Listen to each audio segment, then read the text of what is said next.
البيت الملعون بصمت. كان أدهم يعاني من اضطراب في النوم وكوابيس مستمرة تجعله يستيقظ وهو يشعر بالاختناق. لم يجد أحدا يلجأ إليه سوى صديق طفولته سامر، الذي كان يعمل صيدلانيا ويعيش معه في نفس المبنى. كان سامر يجسد دور الصديق المثالي، يأتي كل ليلة ليجلس مع أدهم، يواسيه ويحضر له مشروبا عشبيا دافئا يساعده على الاسترخاء. كان يقول له دائما وهو يربط على كتفه بابتسامة دافئة: لا تقلق يا أخي، أنا معك، لن أتركك تعاني وحدك. مع مرور الوقت بدأت حالة أدهم تسوء، أصبح يرى خيالات في غرفته وبدأ يفقد القدرة على الحركة تدريجيا.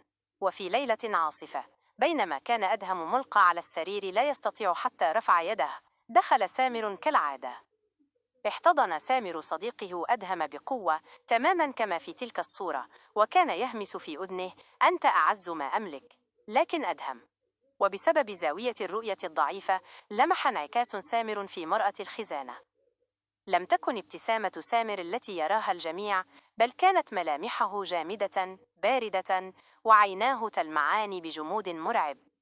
وفي يده التي تقع خلف ظهر أدهم لم يكن يمسك سكينا، بل كان يمسك حقنة فارغة مليئة بالهواء، ويتحين اللحظة التي يسترخي فيها أدهم تماما ليحقنها في وريده وينهي أمره، ليبدو الموت نوبة قلبية طبيعية. اكتشف أدهم في تلك اللحظة المرعبة أن المشروب الذي كان يقدمه له سامر كل ليلة لم يكن أعشابا، بل كان مادة تسبب الهلوسة وشلل العضلات التدريجي. سامر كان يريد التخلص من أدهم ليستولي على وثيقة تأمين ضخمة كان أدهم قد جعله المستفيد الوحيد منها بسبب ثقته العمياء. كان أدهم يصرخ في داخله، لكن جسده كان سجنا، وصديقه الذي يحتضنه هو السجان الذي ينتظر موته بابتسامة. الرعب في هذه القصة، الرعب ليس في السكين أو الحقنة، بل في الحضن. أن تكون في قمة ضعفك وتظن أنك في قمة أمانك، بينما أنت في الحقيقة بين يدي من يخطط لزوالك.